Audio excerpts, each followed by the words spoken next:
The general fund is the largest of all state funds. Minnesota tax collections are deposited into the fund, then distributed to various areas of need. Producer Jon Brune explains the purpose of the general fund and the important role it plays in Minnesota government. The Minnesota state budget is managed through a variety of funds. This combination of state and federal dollars could be thought of as having separate checkbooks. Within each is an amount of money that together pays for the operation of state government. Of all funds, the state general fund is by far the largest and most significant. The Minnesota state budget is composed of roughly 36 or so separate funds. The largest of these funds is the state general fund. And as the name implies, the general fund is just that. It's general, and it is used to finance a wide array of state government functions, anything from education to healthcare, to the environment, to perhaps debt on the state's long-term obligations. The general fund is considered a non-dedicated fund, meaning there are very few restrictions on how the legislature can spend that money.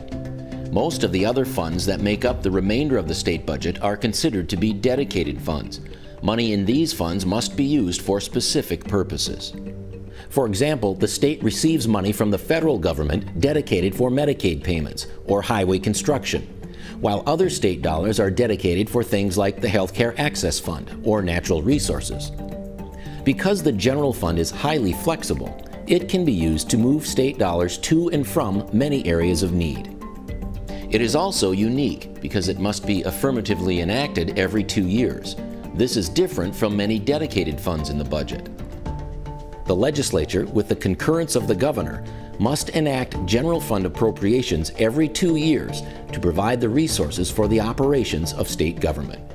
The general fund tends to receive the vast majority of attention during the public budget process debate at the state capitol.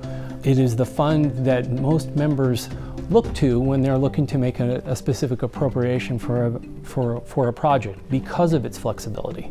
It gives legislators that opportunity to appropriate money for a particular program. After the budget has been enacted, the economy can change, priorities of elected officials can change, and frankly, politics can intervene. Circumstances create the need, in many occasions, for the legislature to reevaluate the existing budget and make changes. Having a 2-year budget cycle provides the legislature and the governor that opportunity to give the budget some attention over time. And a large part of the attention that the legislature gives is centered on the general fund. And this is because of its size and its primarily flexibility as a resource that can be used for an infinite number of purposes. Money coming into the state is deposited into the appropriate funds. Revenue directed to the general fund comes from numerous sources, but 2 areas in particular make up the bulk of the fund. Over 3/4 of the general fund is collected from the income tax and the sales tax.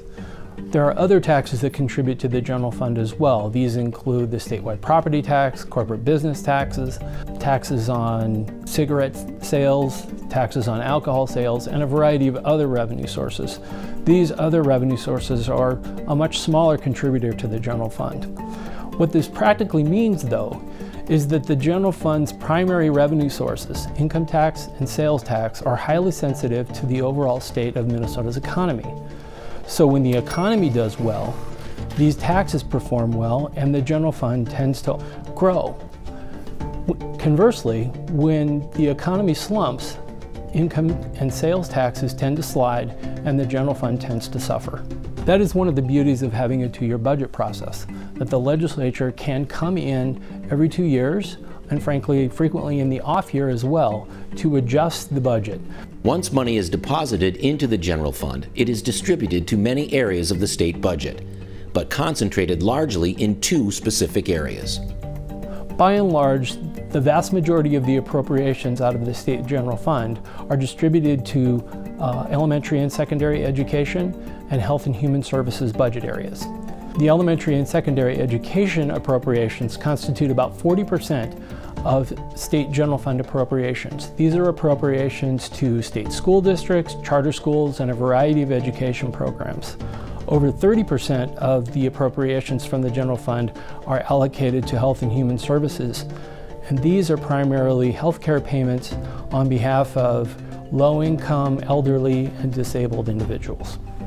The remaining 30% of appropriations in the general fund are a collection of other state programs, anything from the environment to debt service on state long-term obligations, state agencies, economic development, and higher education. The State General Fund is the largest of all funds that make up the state operating budget. It is considered to be a non-dedicated fund, meaning it can be used for just about any state government purpose.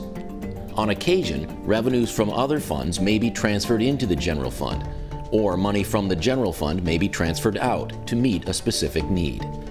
Because of this flexibility, the general fund plays a central role in the state budget process.